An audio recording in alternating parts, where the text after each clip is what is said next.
नमस्कार, जय जोहार संगवारी। आप मन ला एक ऐसन खबर बताता जेला सुन के बड़ा विचित्र ने चिवित्र टाइप लगी। काबर की आज के दुनिया में एक प्रेमी एक प्रेमा के लिए का कुछ नहीं करे। नदी नरवा एक समुद्र ले घलो पार कर देते, एक देश ले दूसरा देश ला घलो पार कर देते। आप मन जानते छो पाकिस्तान ले आ रही सो काय नाम है बेगम करके। तो एक ऐसा खबर आए हरियाणा के सोनीपत ले ओपी जिंदल यूनिवर्सिटी से, जेमा एक बॉयफ्रेंड से एक गर्लफ्रेंड ला मिलाए बर 2 फीट ऊंचा बेग ला खोजिस संगवारी होकर दोस्त मन ह। अब आजकल जाना था दोस्त टीम का कुछ नहीं करे दोस्त मन है ना।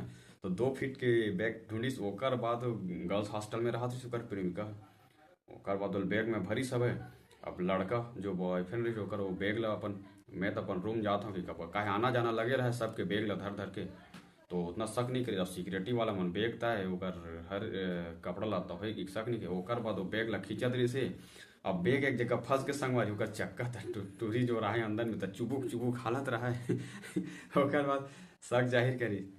तो जब चक्का फंस गया तो वही जगह टूट गया। अब टूटी स्थान टूरा हड़बड़ा के कैसन काय करोगे। ओकर बाद खींचते किस ओकर बाद जब सिक्योरिटी वाला शक हुई तो बैग ला खोलवा के देखी तो एकदम और ब्रह्मदेव प्रकट होकर के वो टूरी प्रकट होके सीधा वो बैग ले सिक्योरिटी वाला मन। ओकर बाद जो अपन से ऊपर सुपरवाइजर मन ला बुलाइस और फीमेल सिक्योरिटी गार्ड बोले ओकर बाद जब चेक करिस तो मत सीधा वो टूरी प्रकट हो गिरिस हवे। तेखा बाद वो सो कॉल्ड नोटिस जारी करे है यूनिवर्सिटी है। और आगे का कुछ होते मामला में देखता तो आप मन ऐसा कुछ मामला में का कुछ सोचते कमेंट करके जरूर बताओ। जय जोहार, जय छत्तीसगढ़।